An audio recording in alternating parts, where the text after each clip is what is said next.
Buongiorno! We are looking at how to pronounce with the typical Italian pronunciation the name of this variety of pizza, traditional in Italian cuisine, that is topped with a combination of 4 kinds of cheese, usually melted together. The delicious quattro, quattro meaning 4, in Italian of course, quattro formaggi. Quattro formaggi is how it would be said in Italy, but it'd be fine in English to say Quattro Formaggi. You do want to stress on the ma syllable of formaggio or formaggio in English. Quattro Formaggio or Quattro Formaggio.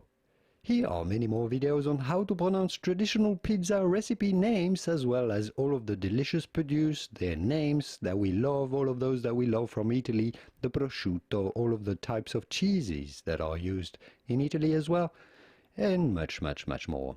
See you there. Arrivederci. Ciao ciao.